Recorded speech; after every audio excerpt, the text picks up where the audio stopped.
Yes, ready, start. International law is affected by the world becoming something bigger than the old narrow European community.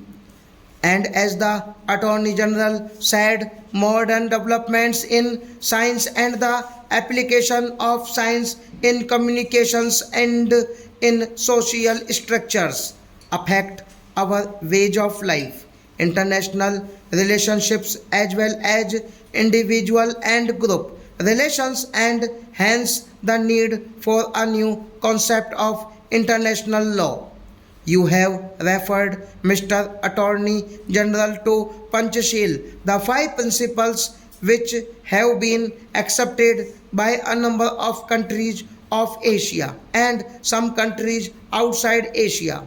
I claim no special virtue for them. They are only some simple principles which, if adopted by nations in regard to international relationships, will not only lead us away from war but will establish healthy relationships. They are really simple, and I do not see how anyone anywhere can object to any of them. The recognition of sovereignty, non aggression, non interference in internal affairs. When a country does not conform to these principles, it is misbehaving and interfering.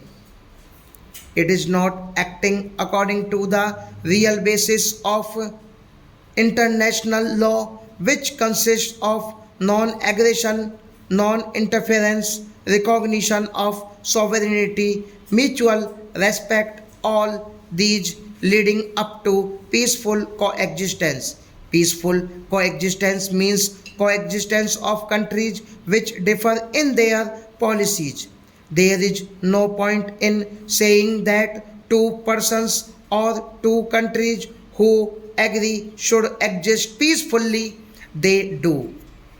There is no point in my saying that I should be tolerant towards my neighboring if he and I have no reason to differ.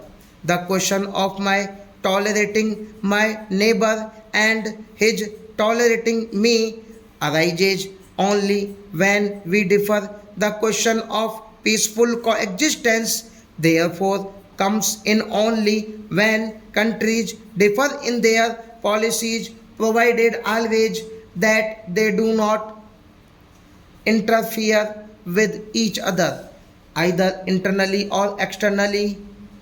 If they do, then that is a breach. Therefore, I submit that these five principles, which are sometimes called Panchashil, are a healthy basis for international relations. And I would further say, in all humility, that there is no other basis unless you accept the basis which leads to conflict, which of course is not our objective. Surely, international law should not encourage any attempt to compel or coerce a country to do something against its will or to fall in line with something that will bring conflicts. There is great variety in this regard. Are we going to produce uniformity through some measure of force, military or economic? Perhaps it would be a good thing if there were uniformity in basic principles, but that can only develop by argument, by reason, by discussion, by conversion. If uniformity should come about through force, that is not desired. Stop.